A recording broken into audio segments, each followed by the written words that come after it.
telefone aqui. Oi, povo, oi, povo, oi, povo, oi, povo. Como é que vocês estão?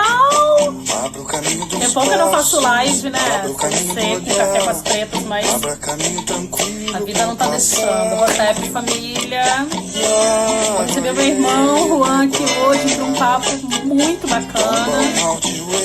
Vamos lá, vamos chegar mais gente para chamar o Juan. Vamos, o Juan é incrível. Vocês vão amar esse papo.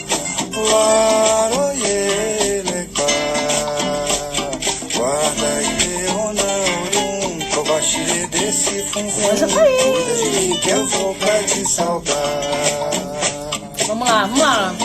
Vamos subir mais um pouco para poder chamar o Juan. Tem que ter público para receber meu irmão aqui nesse Instagram. Por favor, vamos chegando, olha lá isso, vamos subindo. Chama outras pessoas, né? Chama outras pessoas. Vamos lá, quero mais público, ó. São 19h07, 19h10, eu vou chamar o Juan, então vocês convidem outras pessoas para esse diálogo, para vocês conhecerem esse livro maravilhoso que o Juan está lançando. Para conversar mais sobre isso. Vamos lá, isso aí.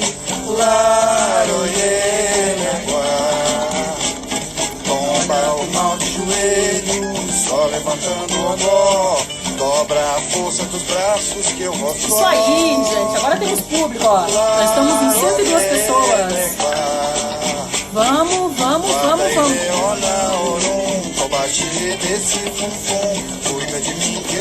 Vou chamar o meu irmão Juan. Já temos um público digno, porque ele merece um público digno para nos ouvir. Deixa eu chamar ele aqui. Eu vou pra te salvar.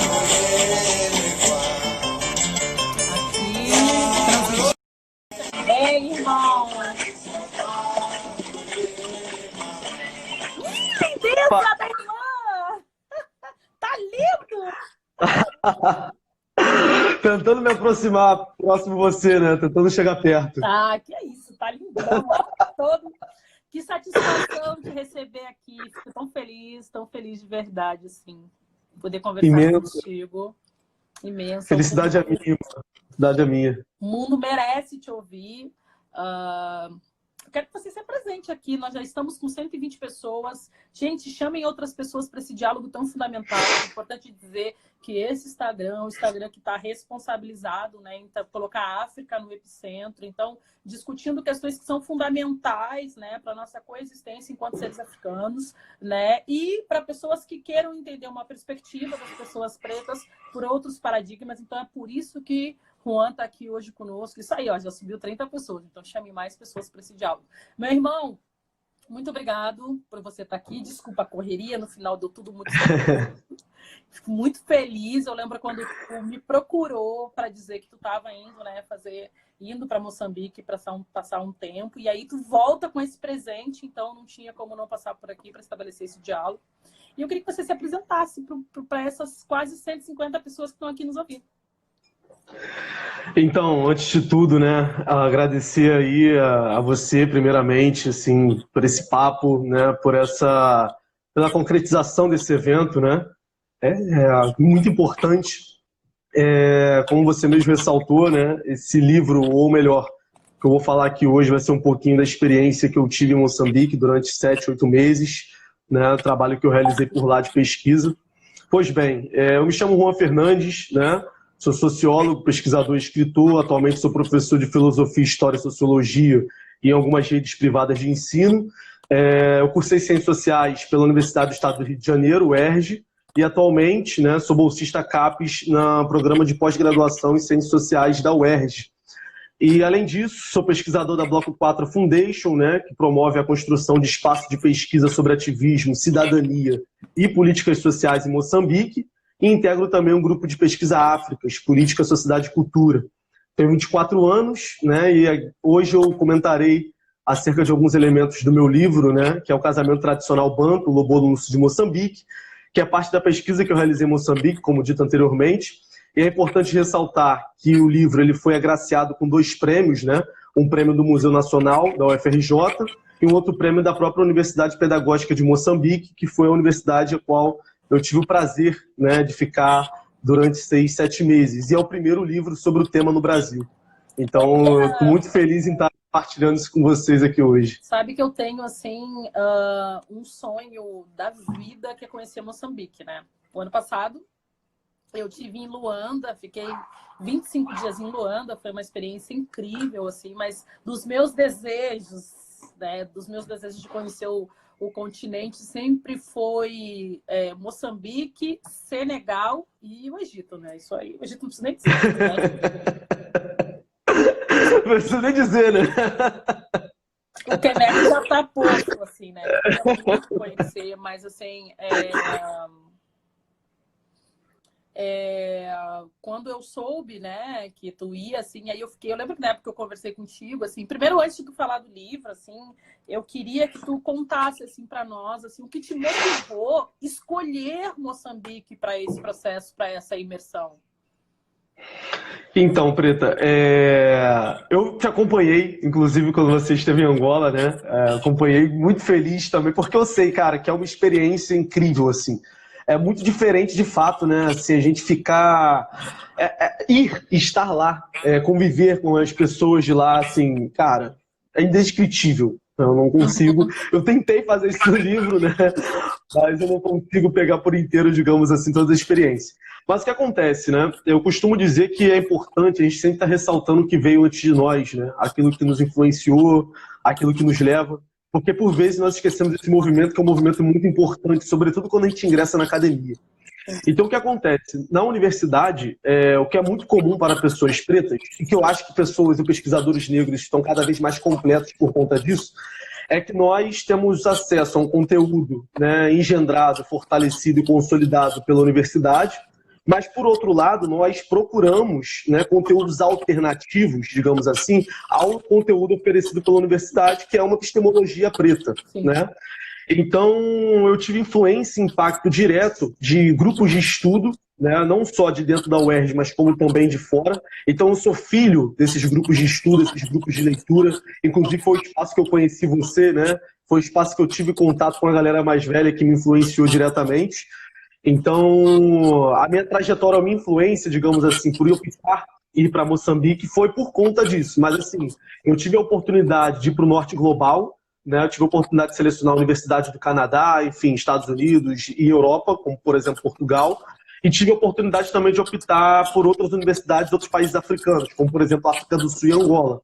Mas aí eu verifiquei o ranking, né? E no ranking, por exemplo, de universidades da África, Moçambique era melhor colocado do que Angola, e meu inglês não era tão absurdo na época, né, para optar por África do Sul. Então eu fiquei inseguro e optei por Moçambique, assim. Então, o que me influenciou diretamente foram esses fatores, mas também o fato de ter alguns irmãos de Moçambique. A UERJ recebe muitos moçambicanos, né?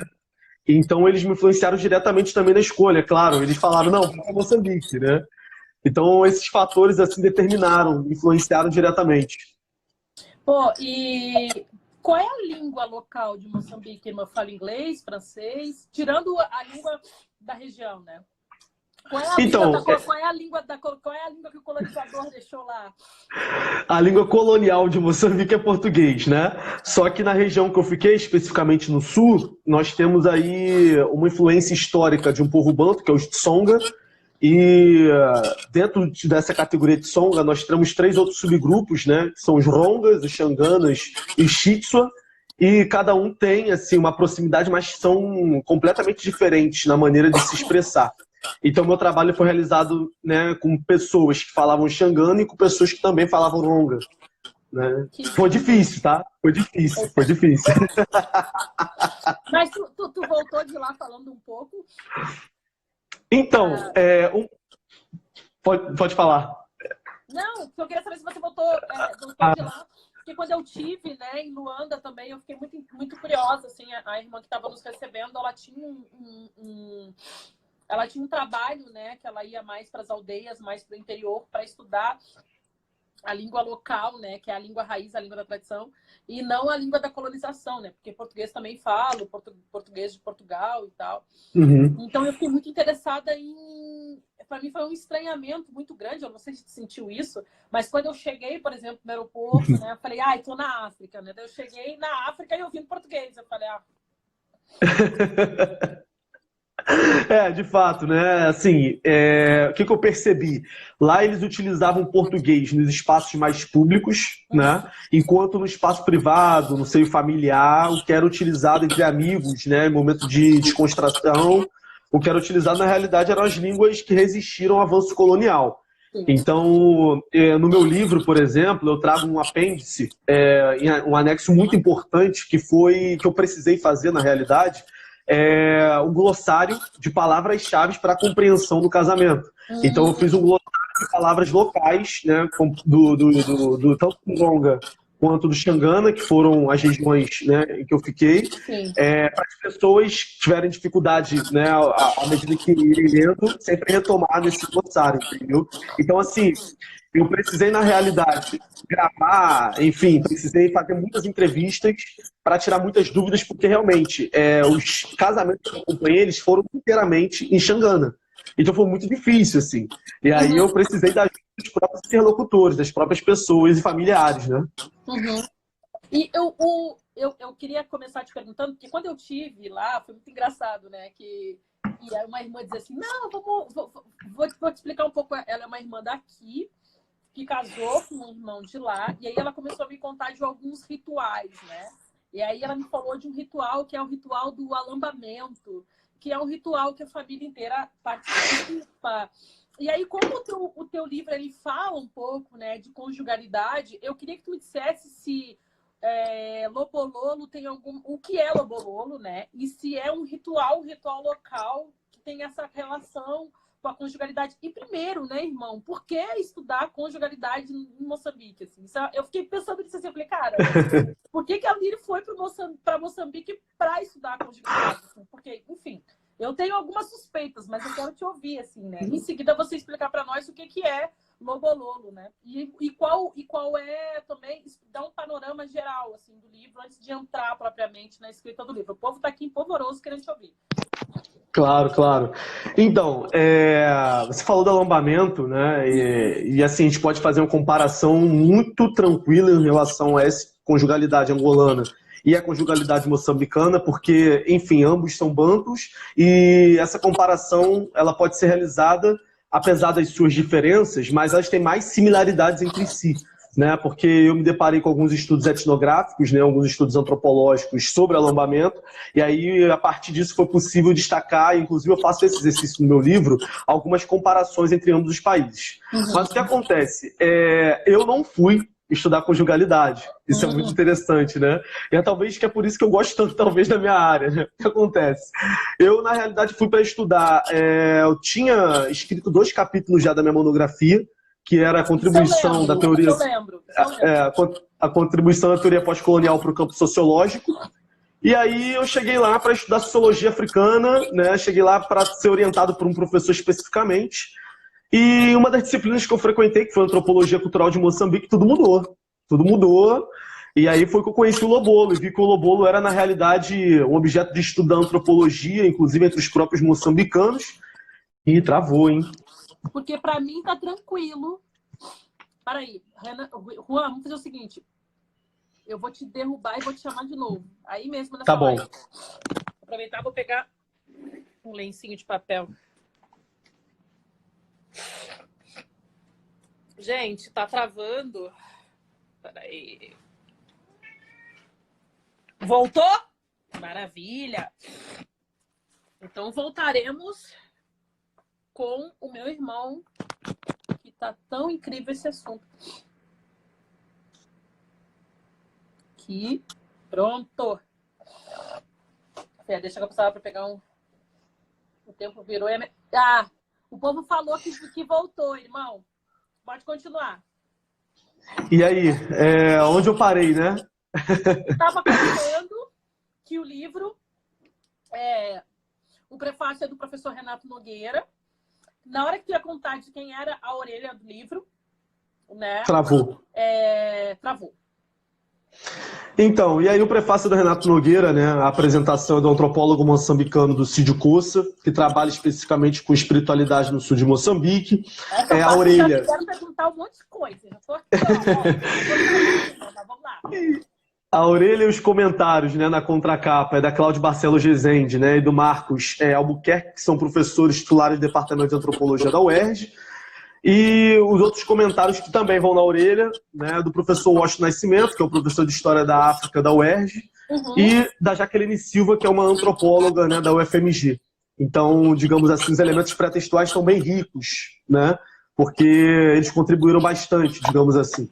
Então, o que acontece? O meu livro ele é dividido em 4 capítulos, né? No primeiro, eu abordo as implicações históricas e sociais do Lobolo, analisando como que ele era concebido no período pré-colonial, antes da chegada do homem branco, no período colonial e no período pós-independência, além de verificar as principais mudanças na cerimônia e como que ela é praticada nos dias de hoje. Então eu começo também a problematizar as noções de tradição e modernidade e contrario aquilo que seriam os pressupostos da ciência moderna, que classificou a tradição de povos africanos como estática, homogênea ou hostil a mudanças, como se a tradição ela fosse passada, digamos assim, né, de modo inalterado. Então, no segundo e no terceiro capítulo, eu apresento as 2 experiências que eu tive, né, dos laços matrimoniais do Lobolo. E no último capítulo, eu exponho a complexidade da espiritualidade do Lobolo, apresentando os espíritos e as principais características da espiritualidade banto, né, falando também do contato que as pessoas exercem com os antepassados por meio do Lobolo. E também com a figura central do curandeiro, o que ele significa, por exemplo. Então, eu acho que é importante, porque foi um trabalho, por exemplo, que outros antropólogos não realizaram, né? E aí eu falei assim, eu preciso fazer isso, eu preciso trazer a centralidade, preciso trazer o papel do curandeiro no casamento. E aí eu falei da formação desse curandeiro, por exemplo, falo da espiritualidade como um todo, sim, dentro do casamento. Sim, e não, e está falando aqui, está fazendo assim, né? Porque certa vez eu ouvi, né, uma Yalorixá falando que o casamento ele era um grande ebó e o quanto esse ebó ele tinha um impacto de transformação na comunidade. Então eu queria que tu me dissesse o seguinte: a figura do curandeiro, porque a Sombofu Somé, numa outra narrativa, né, falando de amor, ela fala o quanto os sacerdotes eles são importantes, né? Então eu queria que tu falasse para nós assim dessa importância do curandeiro, dessa importância. O curandeiro ele é um sacerdote? E ele também é quem, esse ritual, ele passa por uma prática que tem uma participação direta desse curandeiro? Então, o Lobolo, né, assim, em termos mais gerais, é um casamento tradicional, né, de origem banto, compartilhado especificamente no sul de Moçambique, uma vez que o sul ele é patrilinear, enquanto o norte é matrilinear. Né? E aí a gente vai entender do porquê, por exemplo, o Lobolo ele simplesmente legitima aquilo que seria o parentesco, né? Mas o que acontece? A prática central do Lobolo envolve dar bens à família da noiva para realizar uma união reconhecida entre os parentes do noivo e os da noiva. Então o noivo, quando sente-se interessado, por exemplo, por uma mulher, né? O homem, quando sente-se interessado por uma mulher, ele simplesmente anuncia a sua família. E após anunciar a sua família, né, ele seleciona pessoas de confiança, e essas pessoas de confiança vão fazer o primeiro contato com a noiva, com sua família, na casa dela, onde o noivo não participa. Sim. E o primeiro contato é denominado como rincobela mate, que é pedir água. Então você pede água para entrar na casa da mulher e aí começa a negociação, certo? Então o que acontece? Essa seria a primeira etapa. Só que antes de tudo, antes da própria concretização do Lobolo, leva-se em consideração principalmente a conexão de uma comunidade de vivos e o universo histórico dos antepassados. Então o Lobolo, ele na realidade é realizado não por conta dos noivos ou de sua família, mas ele é realizado para os espíritos. E aí o que acontece? Dizer que o Lobolo é realizado para os espíritos, nós temos que, obviamente, entender o que seriam as características dessa espiritualidade tanto, né? Eu queria que tu me explicasse qual é a relação, então, desses espíritos, né, para um ritual como esse, né? Qual é a relação, qual é a participação e qual é essa relação com a ancestralidade, né? Perfeito. Então, lá em Moçambique, as pessoas chamam seus ancestrais, né, seus antepassados, como Tinguluve, né? Que é o Tinguluve. Tinguluve. Ai, que lindo. Isso. E o que acontece, né, em Xangana, no caso, que foi a língua que eu tive contato. Então, eles acreditam que o Tinguluve pertence ao mundo social e constitui o mundo cotidiano das ações práticas. Ou seja, os antepassados, quando eles morrem, eles só passam para um plano invisível, mas eles estão na agência né, dos vivos daquela família. Eles constituem a agência daquelas pessoas. Então eu compreendi que os antepassados, eles estão em ação com os indivíduos, fazendo parte de uma mesma agência, estabelecendo uma comunicação entre o visível e o invisível. E o que materializa a relação entre os antepassados, né, e a existência dos indivíduos é, na realidade, a resposta concreta que eles dão aos infortúnios sociais que aparecem no cotidiano. Mas eles também podem ser causadores desses infortúnios caso eles não sejam atendidos, caso as suas demandas não sejam atendidas. Então antes... Não, vai, termina que eu já tô aqui, ó, se preparando. Então o que acontece? Comigo mesmo, quando uma pessoa morre e seu corpo é enterrado, né, entende-se que seu espírito ele permanece no mundo. Então ele só adquire uma outra dimensão, mas isso quer dizer que o espírito ele só fez uma transição. Ele ainda continua atuando em nosso meio social e habitando o mesmo espaço que os vivos. Então o que acontece? Os espíritos eles não vão para um outro mundo distante, como se não fossem praticar nenhuma interferência nesse mundo. Pelo contrário, eles são considerados seres capazes de guardar a ordem social e a ordem cosmológica. Então ele come com você, ele bebe com você, ele dorme com você. Então a morte ele não interrompe, né? A morte ela não interrompe a interação social entre ambos. Pelo contrário, a vivência entre as pessoas que ficaram e que partiram é constante. Ela se concretiza pela base dos espíritos, e a base dos espíritos é o mundo concreto, né? Então, assim, uma das coisas que eu acho que é importante tá sendo destacado é que a morte ela só significa mudança de forma e existência de atuação, entende? Os antepassados, na verdade, eles fazem parte, né, de um mesmo cenário que os vivos. Eles são transmissores de vida. Eles podem ser interpretados como deuses que assumem responsabilidades sociais, como, por exemplo, a fertilidade da terra e a fecundidade das mulheres. Então, essas características, né, eu venho trazendo por meio do casamento, que é fundamental para que a gente possa compreender de fato o papel dos antepassados. Cara, irmão, isso, meu Deus, isso é tão lindo, isso é tão lindo, isso é tão lindo, isso é tão grandioso, porque assim, no processo de colonização que foi forçado a nós, a morte ela é um fim, né? Ela tem um fim. Então, assim, como a morte é um fim, não existe essa noção de olhar para trás. Aí tu imagina, um casamento, né, que pode... Eu queria... Não sei se está fazendo sentido o que eu vou te perguntar, mas assim, um casamento é um outro início, né? O início de uma continuidade da vida. E para que essa continuidade ela aconteça, é importante a presença da ancestralidade, porque ela, inclusive, que vai ter incidência nesse movimento de continuação.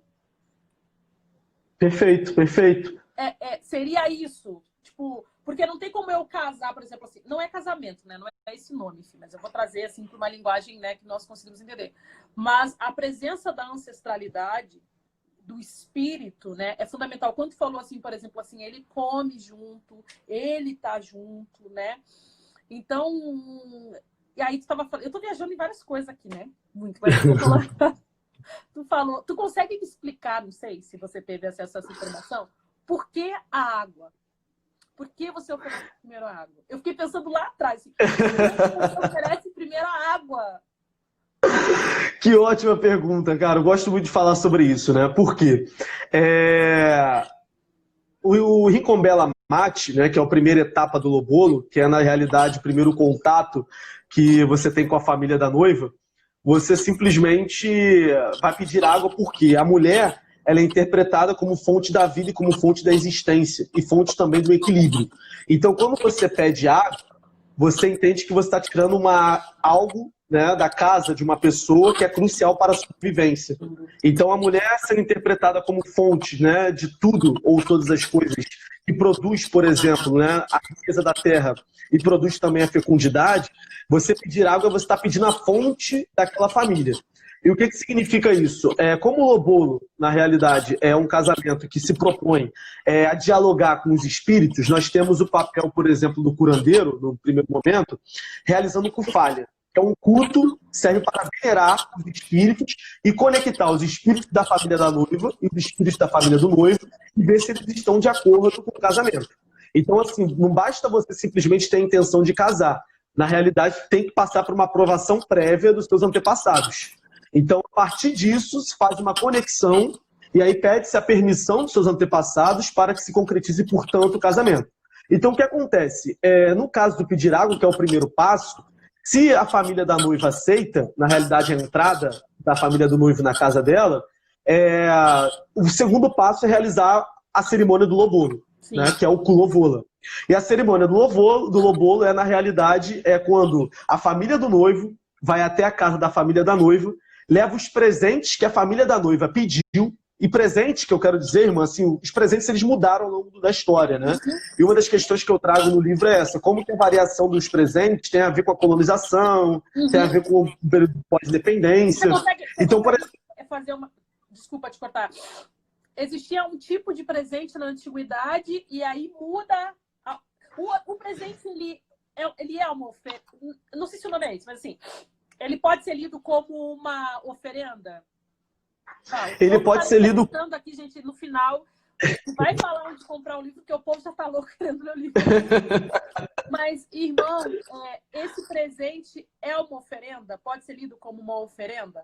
Você oferece uma oferta aos deuses? Não sei nem se é aos deuses, né? Mas sim, aos antepassados. Ótima pergunta, Preta. Então, os presentes, eles são principalmente para os antepassados. Então, eles servem de fato como uma oferenda, mas eles também são para os vivos. Mas o que acontece? Lá tem uma prática muito comum de uma filha, por exemplo, receber o nome da sua mãe ou o nome da sua avó. Por quê? Porque entende-se que ela, na realidade, está se reapropriando da existência da avó dela. Então ela carrega o seu nome, por exemplo, por conta disso. Isso aconteceu nos casamentos que eu tive presente. Então, quando o noivo ele leva presentes, ou a sua família leva presentes para a esposa, ele não está levando para a esposa. Ele está levando para um nome que representa, por exemplo, um antepassado que assim, tem 3, 4, 5 gerações atrás. Ou seja, ele está levando, portanto, uma oferenda, né, para os antepassados. Então, tem presentes específicos, como, por exemplo, o rapé, né? Tem presente específico, como por exemplo os panos tradicionais que as mulheres utilizam, ao próprio vinho, né? O charuto, alguns outros utensílios que são utilizados como oferenda para os antepassados. Então, por exemplo, antes do lobolo, ou da cerimônia de lobolo, que é a cerimônia principal, você tem uma árvore sagrada na casa, que toda a casa, a maioria das casas de moçambicanos há uma árvore sagrada, que se chama grandelo, né? Essa árvore, você antes do lobolo, antes do sol nascer, você faz um ritual, né? Você ali sacrifica, né, alguns animais, joga sal, enfim, evoca os espíritos para conversar com eles e para ver se de fato está tudo autorizado. Porque se isso não tiver sido realizado, enfim, o casamento não se concretiza, entende? Então, os presentes, eles sim, têm um destino. As cores dos presentes influenciam, por exemplo. Tudo tem um sentido que está associado aos antepassados, que está associado aos espíritos, entende? Não, lindo. E tem uma pergunta que surgiu aqui no meio, que é muito bacana, que é aqui, ó. Que é a pergunta do J_Preto. O presente é um presente físico ou pode ser algo mental? Achei interessante essa pergunta. Então, uma das definições que eu dou ao lobolo no meu livro é que eu afirmo que o lobolo, na realidade, é um vínculo... aliás, os presentes afirmam um vínculo material que, na realidade, só pode ser compreendido por meio espiritual. Então é muito doido, né? Tipo assim, a vinculação material, digamos assim, os presentes, eles são físicos. Mas cada um deles representam algo que, na realidade, é abstrato, é algo simbólico, algo que não está presente naquele momento. Então, por exemplo, Nelson Mandela, ele casa com Sarah Machel, né?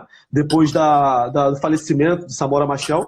E, nesse sentido, ele atribui, por exemplo, 160 cabeças de gado a ela. Né? Então, por exemplo, todas essas cabeças de gado significam o quê? É só status? Não. Né? Por quê? Porque no período pré-colonial, qual era o presente principal que era atribuído à família da noiva?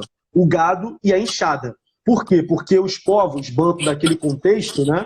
E aí eu descrevo as características deles no período pré-colonial, eles eram ligados à terra. Então a terra era a fonte de riqueza daquelas pessoas. Então, por exemplo, uma das coisas que eu fiquei intrigado foi quando eu cheguei no interior, lá eles não têm cemitério. Eles, na realidade, enterram os seus mortos no quintal de casa. Eles não têm essa relação.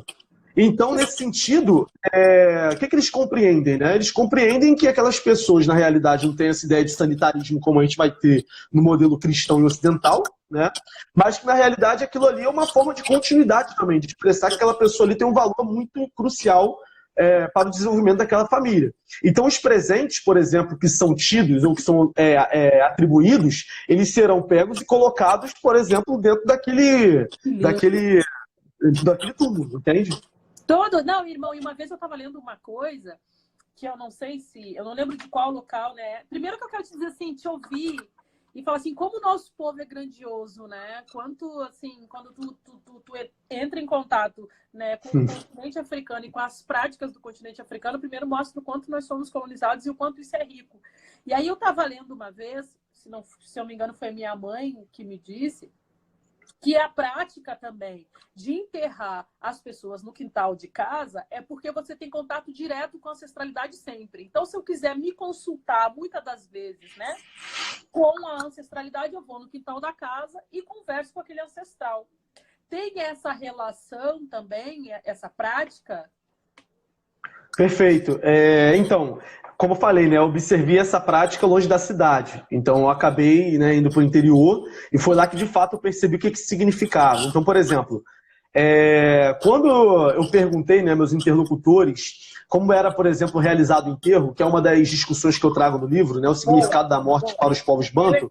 Agora, então, como é realizado o enterro? Enfim... Então, tem algumas características que devem ser seguidas, como, por exemplo, os centímetros, né? Você enterra a maneira que você faz, né, o túmulo, e, sobretudo, os presentes, ou melhor, o que fica com aquela pessoa enterrada. Então, tudo na realidade, atribuído no momento, né, digamos assim, da despedida, com muitas aspas, é, na realidade, entendido como algo que essa pessoa vai usufruir quando ela passar para o mundo invisível. Então ela tem que estar com aquilo ali, que é aquilo o presente, ou que é sendo destinado a ela no túmulo, é importante para que ela consiga usufruir. Só que acontece, mesmo depois do enterro, né, você tem que continuar alimentando aquele túmulo. Uma vez que, se você não continua com aquilo que eles chamam de veneração, que é o kufalha, né, na linguagem xangana, você na realidade acaba, portanto, não contrariando, né, esses pressupostos, né? Não contrariando, você acaba contrariando diretamente os seus espíritos. E contrariar os espíritos é algo que ninguém quer. Por quê? Porque você não só tem eles fazendo a benfeitoria, mas como também eles podem te trazer o mal. E aí, quando tem alguma coisa acontecendo de errado na sua vida, como, por exemplo, a colheita não está dando certo, sua esposa não está engravidando, está tudo tendo muita briga, você chama quem? O curandeiro, que na linguagem deles é o Nyamsoro, né? O Nyamsoro, ele fica responsável, portanto, de identificar, por meio do jogo de ossículos. Ossículos são ossos de animais silvestres, né, que ele joga sobre uma pele, né, de um outro animal silvestre, e a partir disso ele consegue identificar e fazer prospecção, ou seja, aquilo que você tem que sanar para que sua vida, portanto, ande, e ele também consegue fazer algo que é associado ao passado. Olha só, um antepassado seu, há 3 séculos, sei lá, atrás, fez uma besteira. Então você vai ter que fazer algo, na realidade, para que sua vida comece a andar, que está relacionado ao antepassado seu. Então, tem não só a relação, né, com aquilo que você pode exercer no presente, mas, sobretudo, com relação ao passado. O passado orienta, na realidade, as práticas que nós vamos exercer no presente, né? Então, o enterro, ele é crucial para a gente compreender isso, o significado da morte também, né? Não, tu sabe que tu tá falando isso, irmão, e aí, assim, me remete a uma coisa, assim, o quanto o continente africano, ele é rico, e quando eu falo rico, ele é no rico de experiências, porque, por exemplo, eu estudo Kemet, né? E aí, esse culto à ancestralidade, por exemplo, o culto a Maat, ele era um culto que ele deveria ser feito no cotidiano. E aí você trouxe uma coisa que é muito importante, que inclusive aparece nos papiros, que era para manter a ordem, não causar o caos, e aí também tinha uma relação com a própria colheita, para uma boa colheita, para um bom desenvolvimento do território, né? Então, tu percebe o quanto esse processo é uma prática do cotidiano africano. É uma prática que está no cotidiano africano. Isso é muito, muito, muito real, assim, né? Me perguntaram aqui, só antes da gente continuar, fala o nome do teu livro. Eu estava procurando aqui, enquanto você fala... A Ludmilla acabou de publicar aí. Ah, tá. Aqui. O casamento tradicional banto, o Lobolo. lobolo, no sul de Moçambique.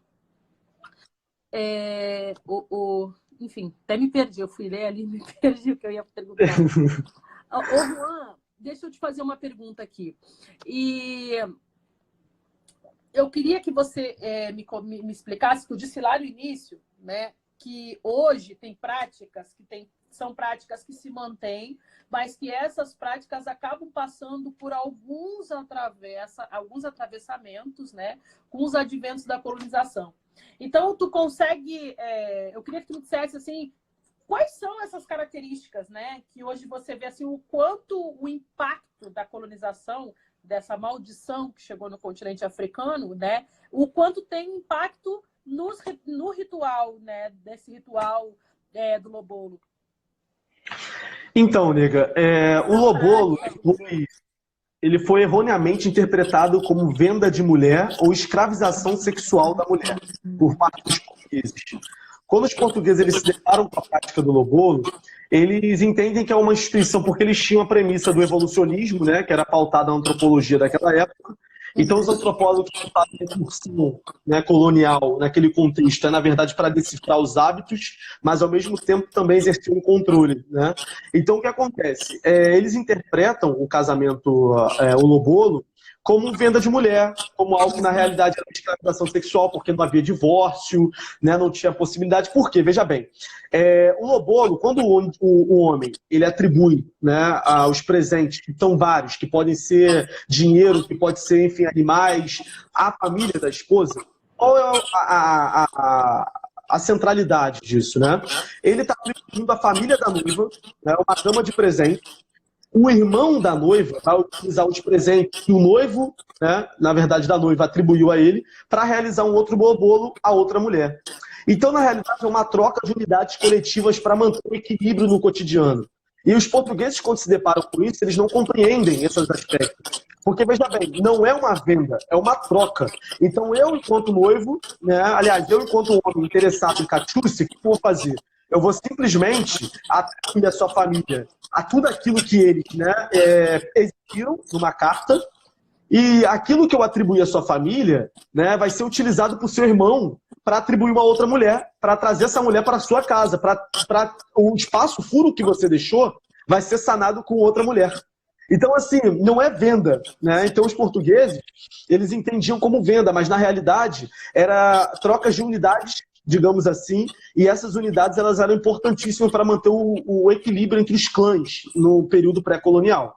Né? Então, o que acontece?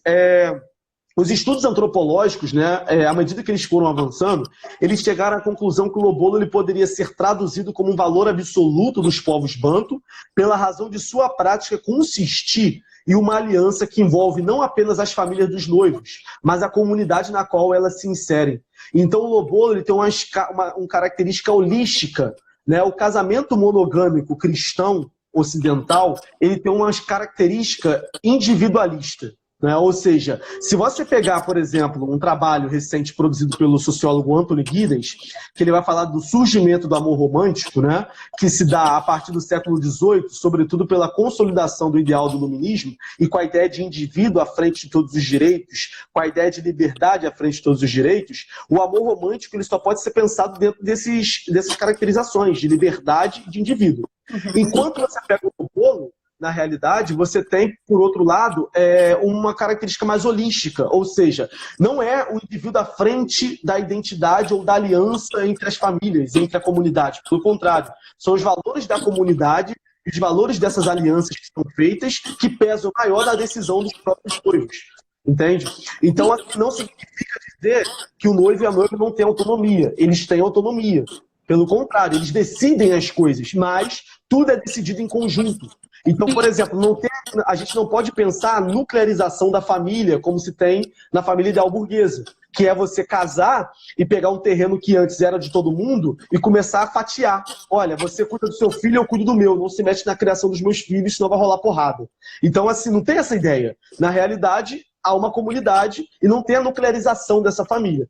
Então, quando eu falo que o lobolo, na realidade, não pode se atribuir um caráter individual à prática dele, é porque nós constatamos, né, que o lobolo não pode ser confundido como dote, ele não pode ser confundido como venda da mulher. Na realidade, ele só pode ser compreendido como um equilíbrio entre diferentes unidades coletivas, em que o primeiro grupo tem um novo membro e o segundo se sente diminuído. Por conta disso, o grupo que se sente diminuído, ou o grupo que perdeu a mulher, ele reclama alguma coisa que se permita reconstituir, né, pela aquisição de uma outra mulher. Então, sempre esse movimento, entende? Agora, quando você pega, né, os períodos, por exemplo, pré-colonial, no período pré-colonial nós tínhamos, né, apenas duas cerimônias, que era, na realidade, o próprio lobolo e o lhoma. Né? O lhoma hoje é o tigiane. O que é o lhoma ou tigiane? Né? É o momento em que a mulher... Por quê? O contexto do sul de Moçambique é patrilinear. Né? Então, por ser patrilinear, os tios paternos, eles têm função de pai. Então, todos eles são pais e tudo se dá pela família do pai, certo? E na antropologia a gente chama isso de parentesco agnático, né? Então, o que acontece? No norte de Moçambique já é matrilinear, já é uma outra realidade, né? Nesse contexto do sul de Moçambique, o que legitima a figura de pai? O que legitima o papel do homem e da mulher? O lobo esposa, ele é considerado como nada. Ele é considerado como alguém que não tem, por exemplo, funcionalidade na comunidade. Então, ele tem que ser legitimado por meio do lobolo, que os espíritos o legitimarão posteriormente. Então, assim, se você pega, por exemplo, o período pré-colonial, as principais características eram o gado e a enxada. Quando os portugueses chegam e começam, na realidade, a fazer o monopólio do gado e da enxada, eles acabam, portanto, fazendo com que se perca essa característica. E eles começam a explorar a mão de obra daquelas pessoas, encaminhando eles, né, para as minas da África do Sul, para trabalhar para os ingleses, né, no período de apartheid. Então, nesse contexto, o que acontece? As pessoas começam a ter acesso à libra esterlina. E a libra esterlina faz com que o lobolo seja monetarizado. E quando o lobolo é monetarizado, qual um dos princípios básicos do liberalismo econômico? A nuclearização da família. Então os indivíduos começam a fazer um segundo tipo de lobolo. O lobolo que não depende mais da aliança entre as famílias e da comunidade. Agora eu dependo apenas de mim mesmo. Eu quero casar e foda-se o que vocês têm a dizer sobre isso. Não importa mais nada da família. O que importa é o meu valor. Sim. Uma coisa que eu queria te perguntar é que tu falou que tem uma parte de Moçambique que ela é matrilinear, né? E nessa parte de Moçambique que ela é matrilinear, também acontece o ritual do lobolo? Então, eu fiz uma investigação histórica, digamos assim, né, a partir da Biblioteca Nacional de Maputo, durante 3 meses, né, que foi para verificar como, por exemplo, a Frelimo, que é a Frente de Libertação Nacional de Moçambique, né, que foi responsável pela independência, ela na realidade se pautou por um princípio do socialismo científico, né? E por conta disso ela acaba sendo orientada, né, pelo marxismo e sobretudo da União Soviética, que vai apoiar na realidade esse movimento, e aí ela começa a utilizar, né, a análise universal para avaliar fenômenos particularmente africanos, o que na realidade a gente já verifica que é algo muito problemático. Com esse movimento, né, a Frelimo acaba, portanto, dizendo que uma das pautas dela é erradicar a tradição. Então, assim, para criar o homem novo socialista, para criar o homem novo, né, com os valores concretizados, deveria se ter uma educação científica socialista que colocasse esse homem na luz. E a sombra seria a tradição. Nesse contexto que eu fiz essa análise a partir dos jornais da época, que são jornais pautados pela orientação da Frelimo, eu verifiquei que no norte do país, né, se praticava, né, só que assim, não tinha tantas características, não tinha tantas observações como se tem, por exemplo, no sul. Então, o que pode ser aqui, no norte não tenha, né, não seja um valor crucial tal como é no sul. Uma vez que está muito associada à questão da patrilinearidade, entende? Sim. O que eu ia te perguntar, que é extremamente importante, assim, né? O quanto o casamento, né? Enquanto essa relação, ela não tem essa relação que o Ocidente dá para o casamento. Uma das coisas que é muito interessante que tu falou, assim, por exemplo, não existe essa divisão, né? Isso faz parte da comunidade como um todo. Eu queria pedir para as pessoas que estão fazendo perguntas, fazerem perguntas na caixinha, porque primeiro que eu tô sem óculos, nem sei onde tá meu óculos, tá por aqui. E segundo que eu não consigo ler, então se você deixar ali na caixinha, eu consigo perguntar pro Juan. E não, irmão, assim, eu queria comentar contigo, assim, bom, primeiro que incrível, né? E o quanto nos ajuda, nós aqui, eu queria que tu me dissesse assim, ó, como que nós aqui, né, tão colonizados, tão dentro dessa ideia do amor romântico, tão dentro dessa ideia de casamento, e esse casamento, né, que nos deixa sempre compartimentado, não tá aparecendo a caixinha de perguntas, porque para mim tá aqui, gente. Tá disponível aqui. Peraí, Juan, deixa eu ver. Tá disponível aqui. Não desativei nada. Mas não tem caixinha, Kátia? Então deixa as perguntas aí, que eu pergunto, que eu não tô sabendo, porque aqui parece para mim, mas não tá, acho que não tá habilitado. Não tá habilitado agora, porque, enfim. Pode perguntar aqui que eu vou abrir aqui no computador e eu consigo ler. Irmão, olha só, qual o impacto para nós, né, pessoas pretas, que estamos vivendo nessa diáspora violenta, tão atravessado, né, pelo um processo moral, cristão, que tem uma outra ideia de relacionamento, sobretudo um relacionamento extremamente singularizado, monogâmico e totalmente inserido na ideia do amor romântico, né? Então, eu queria te perguntar, assim, como que, por exemplo, nós aqui, olhar para essa realidade de mundo pode nos ajudar, né? É isso mesmo, assim, dar um respiro, dar um fôlego, né? Olhar para isso, ou se você percebe se tem alguma prática aqui que se assemelha, ou então, como olhar para esse ritual, como olhar, por exemplo, assim, como olhar para essa realidade é fundamental para nós, aqui, colonizados, nessa masmorra chamada Brasil.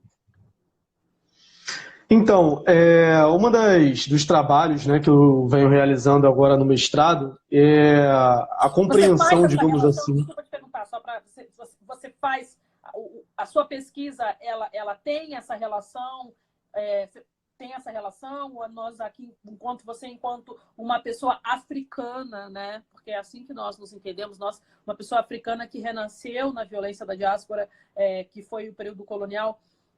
Tu faz essa relação ou tu olhou, né? Enfim, conseguiu entender? Eu tô aqui. Consegui. Mas é isso. Então, eu, na realidade, assim, não faço esse movimento, né, de comparação. É porque, geralmente, nós temos quando a gente está na universidade, a gente tem muito movimento dizendo o seguinte, olha, para legitimar aquilo que eu estou falando aqui, eu tenho que sempre estar me comparando ao Ocidente utilizando as referências deles, né? Então, o que eu resolvi fazer? Eu resolvi, na realidade, me centrar apenas em Moçambique. E aí, as comparações eu deixei, na realidade, para a minha atual pesquisa, né? A minha atual pesquisa é compreender as relações afetivas entre negros no Brasil, né? E como que as relações afetivas não monogâmicas especificamente, como que ela se dá no contemporâneo. E como que, por exemplo, olhar para o namoro, em alguma medida, pode trazer algumas diferenciações em relação à monogamia que é instituída oficialmente no nosso país.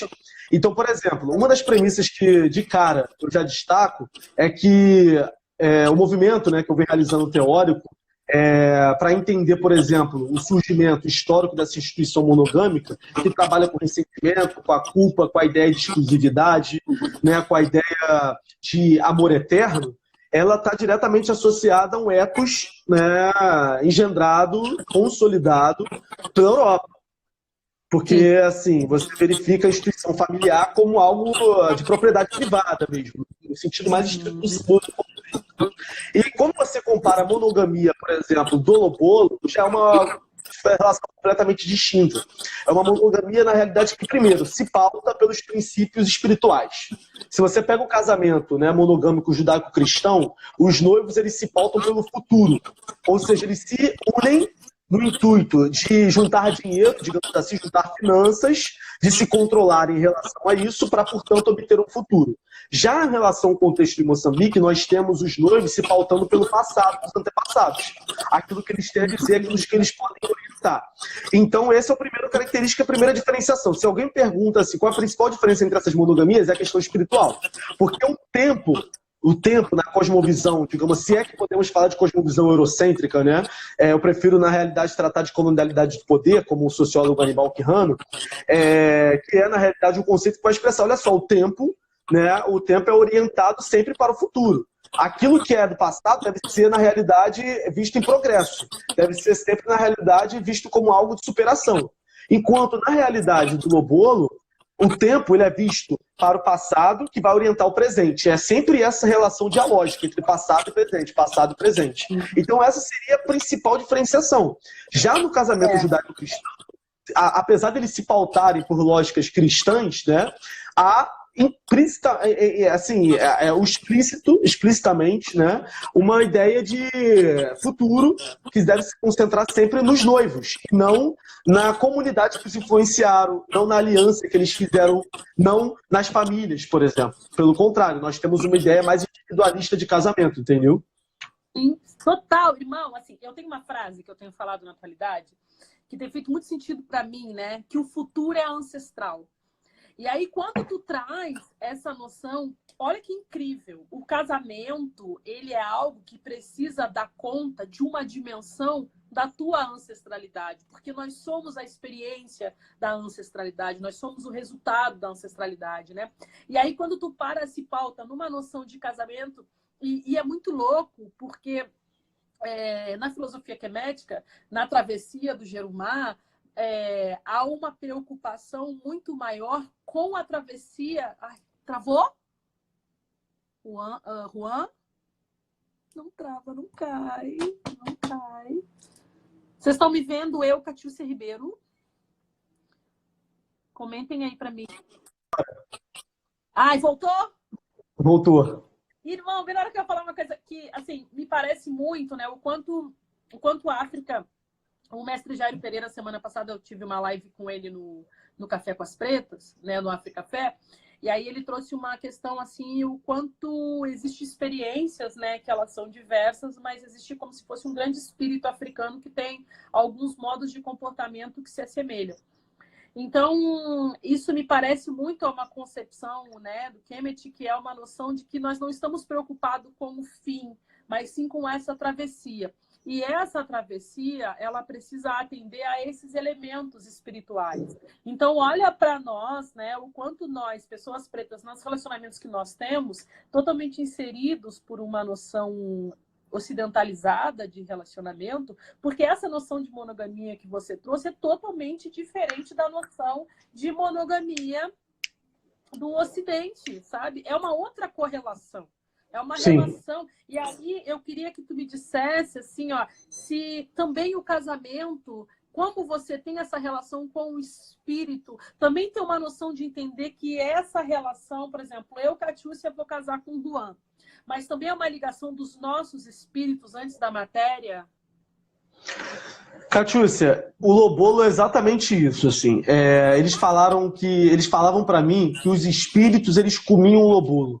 Ou seja, na realidade, eles entendiam que o Lobolo era praticado, em princípio, para os espíritos, mas que antes do próprio Lobolo, da cerimônia central, que é a atribuição de presente da família do noivo para a família da noiva, você tem um movimento que é entre as famílias e o curandeiro. E aí, por exemplo, entra, de fato, a figura central do curandeiro, que eu até deixei de explorar, e uma pessoa perguntou, por exemplo, como que se daria isso na prática, né? Então, veja bem, os antepassados para aquelas pessoas, eles são entendidos como transmissores de vida. Então, são interpretados como deuses e assumem responsabilidades sociais, tais como a fertilidade da terra, das mulheres, saúde, riqueza, amor, doença, etc. Então, por isso, nós podemos pensar a relação entre vivos e mortos como uma interdependência, dado que os vivos procuram venerá-los e satisfazer as vontades dos mortos de modo regular, de acordo com o que for exigido por eles. Então, por exemplo, uma das figuras importantes na vida espiritual é o Yansoro, o curandeiro, abordado, né, na literatura como médico ou como médium tradicional. Ele assume um papel de destaque na espiritualidade inerente ao Lobolo. Por quê? Porque é uma pessoa, né, que trata de doenças e da desgraça na província do sul de Moçambique. Então, ele desempenha funções complexas e integradas, como, por exemplo, a possessão pelo transe, a prática do exorcismo, a intermediação entre os espíritos e também a contestação da adivinhação em caso de grandes problemas. Ele também exerce a cura com bases em ervas e plantas. Então, o médico ou o curandeiro, ele possui 3 espíritos, e aí eu venho trazendo, né, as características principais desses 3 espíritos, e eu falo também que o curandeiro, ele procura obter resposta à medida que eles jogam os tinholo, né, que na realidade são os ossículos com ossos de animais. Então, por exemplo, de acordo com as posições que as conchas caem à medida que eles jogam, eles conseguem projetar respostas, né, e eles também têm um enorme valor, né, para as pessoas que estão se consultando. Então, o tinolo, né, ou os ossículos, eles trabalham tanto na prospecção, ou seja, falar para a pessoa o que ela deve fazer para, portanto, consertar o que ela tem de mal espiritualmente e como que ela deve agir. E tem também a retrospecção, que é por quais razões está acontecendo tais coisas negativas ou positivas na vida da pessoa e como que o passado ele reflete diretamente no presente. Então, por exemplo, o que eu estou querendo dizer com isso, né? Eu estou querendo trazer o concreto. O concreto ele se dá exatamente por meio desse diálogo. Então, o casamento, né, ele representa esse vínculo material associado ao espiritual. Então, uma troca, na realidade, que é realizada e que, de fato, tem que ser autorizado pelos espíritos. Se eu caso com você, eu não caso apenas catiúce, não. Eu caso com os seus antepassados e com as responsabilidades dos seus antepassados. Porque se você tiver algum problema de fertilidade, nós teremos que procurar o curandeiro juntos, né, e tentar encontrar a cura para que, portanto, façamos algo em torno disso. Por exemplo, alguns casos, né, alguns interlocutores, eles me disseram que tiveram dificuldade de conseguir um bebê. E aí eles falavam assim, Juan, você já viu por acaso um africano ter dificuldade em ter bebê? Aqui a gente tem isso não. Quando a gente tem, é problema espiritual. Então você tem que procurar o quê? Você tem que procurar o curandeiro.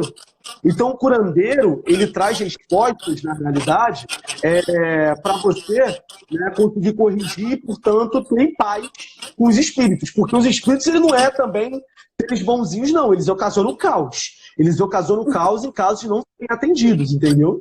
Então é interessante ver que cada um tem isso que eu estava te falando.